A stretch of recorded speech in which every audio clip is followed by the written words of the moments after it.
Hey everybody, welcome back to another video right here. So yeah, it's a couple days later since the last video. I'm making some progress. Nothing new that you guys haven't seen before. I'm just kind of getting everything put in a final go around. I've got well, let me show you what I got. So I have put the steering wheel in. I've got my brake pedal installed again. I've got there's my electric power steering. I got the vents put in the lower dash. I kind of got my wiring squared away, glove box back in. I had to take the insert, that plastic insert out because it wouldn't fit. My ductwork is kind of ran. I've got the two outside vents run. That was a real pain in the butt, but doable. It's pretty tight back behind that dash back in there. I don't know if you can see back in there or not. Yeah, she's pretty tight back in there. I still have to, what do I gotta do? I gotta wire in my controls for the heater, so I haven't got that out yet. Right now, I got all my grounds tied in. Any of the wires I'm not using, I've got tied up. You can see down there the wires for my radio. It reminds me, I still have to run speaker wires. I'm not sure. I know on the back I'm gonna run two 6x9s in the back window, but up front I don't know what I'm gonna do yet. If anybody's done this before, comment what you put in. Because right now I still have those those were fresh air vents, but I believe you can put speakers in there. It looks like a speaker hole anyway. I really haven't spent any time looking at it yet, so I'll have to figure that out. I had to relocate my control box for my EPAS system, so I just moved it up a little bit. I test fitted the gauges to make sure they fit all right. So now I'm going to try and wire in my gauge cluster. So I already did the under dash wiring for the steering wheel. That went really easy. It comes with a kit that, yeah, you got to cut the old connector off, which is here. That was the original connector, and it goes into another connector just like this, and you literally just crimp those ends on and then plunk it in the connector and hook it up. It's really simple. It gives you the forward wire covers for each colors. They all matched. Everything should work okay, pending, who knows what. But that went fairly simple, so hopefully that works. Yeah, I got my key switch all hooked up. My headlight switch fit fine. Wiper switch is all working. Now I haven't tested anything yet, but everything's hooked up. So this is my gauge cluster. So I have to figure out what I'm going to do with this. So it does come with a kit. So you can use the original connector. So this will fit right into there. It comes with the inserts and diagrams and wiring harnesses to go in. It says here, use this, perfectly fine directions. Use this sheet connected to the original 6970 Mustang factory instrument cluster with a circuit board connection without a tack. So I don't have a tack. I have very little on this gauge cluster. She's just gives you the bare basics. You got the alternator current, which I'm going to figure out what to do with that. Speed, fuel, temperature, oil pressure. So really I have 5 gauges. There's no warning lights to speak of. There's one, that's the brake system warning light. And the other one, I don't know if you can see that, it says seat belts. See, there you go, seat belts, which it doesn't have a bulb in there. And it never did. Like, that was never hooked up to anything. As you can see, just a hole. So that was I'm sure that was an option, but there's no other warning lights on here. And the gauges look fantastic, which was quite surprising. A little foggy inside, so what I'm going to do, I'm going to take this apart. Hopefully nothing breaks. We're going to find out. It doesn't look too terrible. I think this is just a printed circuit, like ribbon cable style board. I'm going to pull these are all bulbs. So you just pull out They're little 194 bulbs, I think. 194, 193. I can't remember which. I think it's 194s. Yeah, and once I get those out, like some of these are kind of green, so I'm going to clean those up. This could come off. I'm going to try to just keep it on and not kind of wreck anything. Obviously, I'm not going to use the ammeter, but there is a way to convert your ammeter into a voltmeter. I'm going to see if I can do that. I've just done a little bit of research online. I know there's a guy in the States, he can pull this out, mail it to him, he'll convert it to a voltmeter and mail it back. I'm just going to see if I can do it on my own. Or if I fail horribly, I'll see if maybe I can mount an aftermarket voltmeter or put this back in just for show. And I have I believe there's a voltmeter somewhere else. Maybe I can mount an external gauge. It's nice to have, just to make sure everything's charging fine. Speedometer, it works, I think, as far as I know. Let's see. Where are we here? Yeah. Yeah, you can see it going up and down as I spin it. So that's good. I should run my speedometer cable up in there before everything gets too packed, make sure it'll fit. But that's what I'm going to do next, is take all this out, probably separate the gauges, clean inside, and see what I can do with that ammeter. I'm not too worried about the wiring. It's pretty straightforward. Yeah, we'll see if I can do that.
All right, well that came apart pretty easy. Yeah, no surprises, nothing broken. The standoffs look okay. They're very flimsy. Like when you turn in the screw, the whole thing bends a little bit. You only heard one little crack, but I think that was just the screw coming out. I think I'll have to replace just a few little rubbers here. They just got really hard, and it just looks like a piece of small rubber tubing, so that's not a big deal. The lens is just dirty, so I'll get those cleaned up. The inside looks pretty good. It's a little rusty on the back and stuff, and then there's just cobwebs underneath, but those will clean up nice. The insides look perfect. So this is the alternator. So what I have seen done is they'll convert it to a voltmeter. The face will stay the same, but you can see the D discharging, C for charging. Normally it was a 60, I think it was a 60 amp alternator. So it would be charging, right, when the engine's running. So with the voltmeter with 12 to 14 volts, you'll just see the needle be over in the charge section. Won't be an amp meter anymore. Won't give you an actual reading of what voltage is, but it'll just give you an indicator that, yeah, it's, it is charging. So I'm gonna give that a go. I don't know how well this is gonna go, but never know unless you try, right? So I don't think I'll do that tonight. I don't know how to get this apart yet. I gotta do some research, but yeah, everything else looks good. I'm gonna finish cleaning up all the gauges, cleaning up that, and that will probably be it for tonight. It's getting it's getting late, so I'll finish that up and then I'll come back when I figure out what to do with that. Okay, it's a couple nights later. I'm in deep. Of course, the furnace turns on as soon as I go to talk. I have the gauges all torn apart. The main cluster actually looks really good. It's clean inside.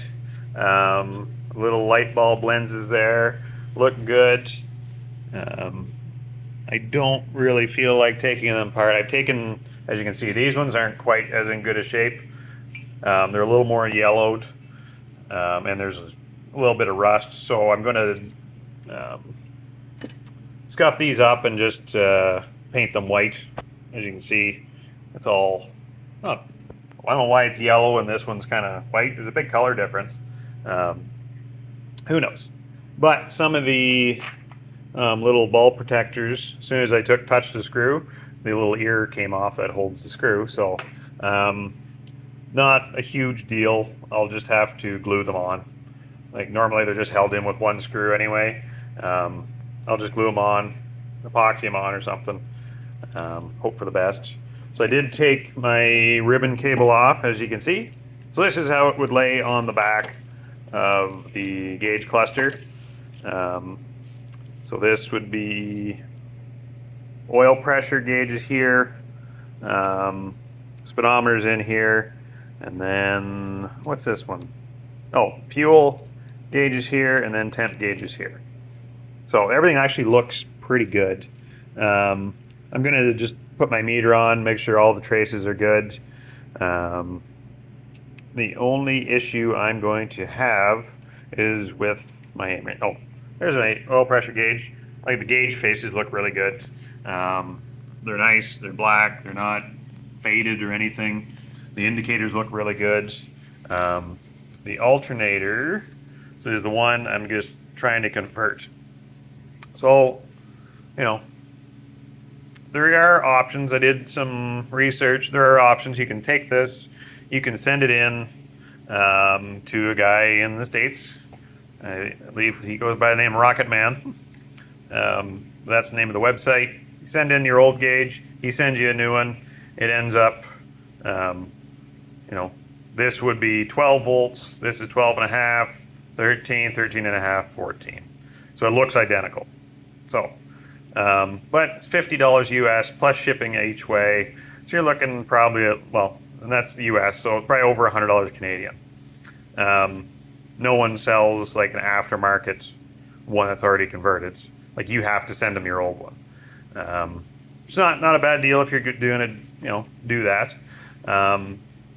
There is a way to convert ammeters to voltmeters, but it has to be a shunt style ammeter. You can put a resistance in series. This one I was able to move the needle over a little bit. Problem is I didn't realize that before I did some looking, and I thought it was a shunt style, so I hooked up some resistors and it wasn't working properly. It just didn't work the way it should, and I was kind of confused. So then finally it's just held in. They just melted the plastic around it, so I cut the little tabs and you're able to get this off. See if I can get it off without breaking anything. So that comes off, and it's not a shunt style, it's an inductive style ammeter. So there's not a whole lot you can do with that. So I have two options. So either, well, three options. I can take this, send it in, pay money, and get it back. But it still looks identical like this. Or I can just put it in and not use an ammeter, not see if my charging, not use my voltmeter, which I noticed today. I thought about it, and I had a discussion with a few guys at work, and like how often they look at their voltmeter on their cars, and I'm like, I don't even know if I have one on my dash, which turns out I don't. It's all digital. I have to scroll through the menus on my truck to even see a voltmeter. So it's like, I don't really look at it. If it starts, I know the battery's good. Or option 3, I have this old voltmeter, which a friend of mine gave me a whole bag of gauges Just thought I might be able to use some. There's oil pressure gauges, air gauges, there's you name it, volt gauges, a couple tacks in there, mostly oil pressure gauges. But this little voltmeter was in here, and so I tested it out, and it works pretty good. And it sweeps the same way as the original ammeter. Um, where most voltmeters you can buy, they go from left to right on top. Um, this one goes left to right down low, which is the opposite rotation. So it actually isn't the correct rotation for what I want. So I want to go from left to right, 10 to 16 volts. So I am going to attempt to replace these two things here, which involves me flattening this out, aligning that, probably just either siliconing or gluing it in place over that, taking this needle off, attaching it to this, which this one just pops off anyway. That one's just a piece of plastic over this, which is great because that just rotates. So there's lots of area to glue to. And I may be able to make a sticker. My girlfriend is the proud owner of a Cricut, so she said she could probably whip up a little vinyl sticker to go over there, and we were able to find the same font, so it may actually look kind of similar. I'm going to try and keep it, looking the same. I have to work on my spacing, but it's half a mechanical project and half an arts and crafts project. So I'm going to give that a shot. The only issue I may have is where these connections come through. So we have, these are the positive and negative connections, and they're on this side. So I have to see where they're going to poke through this and what's going to happen. I may be, depending on how long these are, these may not be long enough either.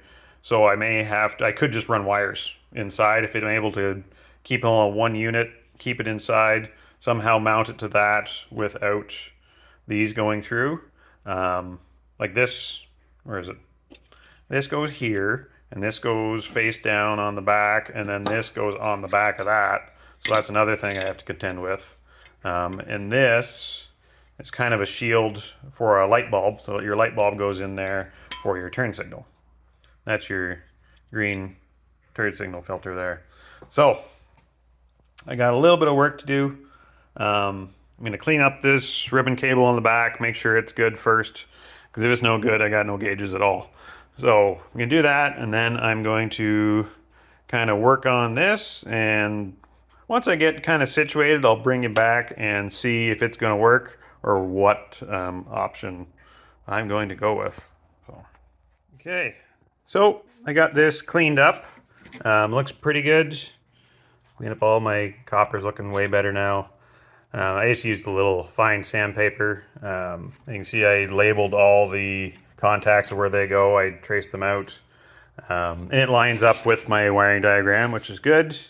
So it looks all right. Yeah, I cleaned up. What else did I clean up? Oh, I cleaned up the pots that kind of hold the gauges in place. They're pretty rusty. Painted those. This is what I have so far for the alternator. That is the voltmeter that's now epoxied to the back of that piece of plastic. So, and it does work still. And what's going to happen here is this needle I took off of the old one, oops, that's going to get glued into the center of that.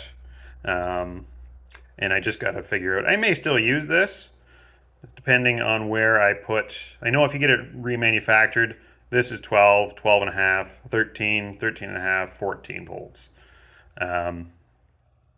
So I can, once I get 12 volts on here, I can line up my needle with that. And then depending on the sweep, I'll see what it looks like. But I don't have a variable power supply here. I just have a 12 volt battery, which is reading about 13. So I do have one at work, so I'm going to hook this up tomorrow after work and see just where it lands and see what my sweep is like between, because on that gauge, originally it was 10 to 16 volts. And it wasn't much different than this. So I'm going to test it out and see where everything lands. I may still use it. If not, then I'll see if I can print off just a black sticker to put over there that kind of matches, and it'll read volts instead of just the D and C indicator there. Yeah, that should work all right. That's going to line up real nice. Now the only other problem is how I'm going to fasten it to the back, because this goes on the back here. That kind of the light bulb goes in there, shines down for your turn signal indicator. But this is a little deeper than the old gauge, not by much, but just enough so this may or may not fit. So I have to see how everything's going to fit together. It may be a little too tall, and I'll have to figure something out, which I don't think will be a huge issue. Just maybe it'll take a little longer to manufacture something to get it in place. So yeah, that's where I'm at, and I'll try to figure that out tomorrow after work, and maybe I'll take a video while I'm there to show you. Okay, so here I think is the finished product. I've got it calibrated, so that is now sitting at 15 volts. And then when I turn it down to 12 volts, there we are. There we are. We're sitting there. So I think that is going to be perfect. 12 volts, 15 volt scale. So if I'm charging at 14, so there's 13 and a half, right halfway. So looks pretty good. Well, 13.4, close enough. Yeah, 14 is right there, and then 15 volts is right there. So yeah, I think I'm just going to use that, not bother with a volt scale. And one thing I have left to do is put my there's a little setter bezel to put on there, and it'll look just like factory. Now, and then the other part of that is the back end. I just have to figure out how I'm going to put that in. Other than that, should be okay. Well, it's a day later. I have regrets in doing this. It looked really good. Like the needle moves and that looks great. But the back side of this is not turning out fantastic. I think I got it, but what a pain. I don't think it was worth it. I often think about how often I look at a voltmeter on my truck or something. I don't. No one does. But it's there, and I didn't want to have an empty gauge, but here I am. So I had to, the problem with that gauge was longer, which you only, with the way the gauges mount in this, they mount on the back side. So the front side is kind of clamped in there with a nice black bezel on your gauge and everything, or your front plastic and everything. But the backside I had to cut the backside of that gauge cluster out. The ribbon cable didn't fit, so I had to cut that out. So now I'm actually having to wire in my left turn signal. Other than that, then I had to make a stupid bracket. Let me show you what I did. This is what this looks like now. So the bulbs fit. So luckily this trace right here is a ground anyway, and this is going to be negative, so it's going to be grounded, so not a big deal. My left turn signal power came in right here, so I'm going to have to solder a wire to that trace, and then probably just connect it. I doubt I'll put the left turn signal into that connector. Maybe I will and just run it over. I don't know yet, but then I'll have a live connection here when I'm using my turn signal. But just in case, for some reason, in the future, I decide to replace this with a known good one, or something happens, then I'll have it, but then I could just wire it back in. I don't know. I'll probably just wire it over here, to be honest with you. Yeah, everything kind of fits okay. Nothing's shorted out. These lights, they seem to clamp in okay. This one's a little tight, but Still goes in. A little tight. Geez, what happened? More than a little. Hard to do it with one hand. I gotta hold, push down and turn and hold. Hold, please. Okay, I got it. So yeah, this actually has to ride up underneath there, which isn't a big deal. It's all plastic. I may coat that with put some silicone down there or something just so nothing shorts out. But this bracket, and I had to mount it on the hot post, so this post is gonna run to ignition for my 12 volts, which it wasn't great because I kind of had to mount it that way. So I wanted, a gauge on the top and the bottom. Just thinking, I don't want it bouncing around and stuff. So when that comes off, that comes off, that comes off, and that comes out. So that's my bracket that I had to make up. Welded it on in place. I'm just going to give that a paint job. Yeah, I don't know if this was worth it. It's going to look okay from the front and work okay, but the backside was a real pain. I'm on day 4. I'm working on just one gauge. So yeah, I don't know if the time is worth the payoff, but it's going to look good, so whatever. So I'm going to paint this, get this ready to paint the inside of that. And then I had to cut this. It's usually it has a plastic piece that goes over the back. So I had to cut this, so I got to mount this onto here because there's that bulb that goes into there for my turn signal. Yeah, and I got to solder a wire onto here, and then I can start reassembling. Everything else is all right. Oh, and God, these are the blue lenses that go over on the inside of this to cover the lights. Now, I don't know why. I guess they're necessary to keep the lights. No, they make a blue color. I don't know if they're necessary. If you took them out, they'd just be white. I'm sure it happens. But yeah, they're all broken. So as soon as they only held on by one screw, and you can see as soon as I took that screw off, they all snapped. So I'll have to glue them on just to hold them in place, which I think it'll work all right. I thought about going LED for these lights because they're just the standard 194 bulb, I believe. But the problem with LED lights is that then you can't dim them.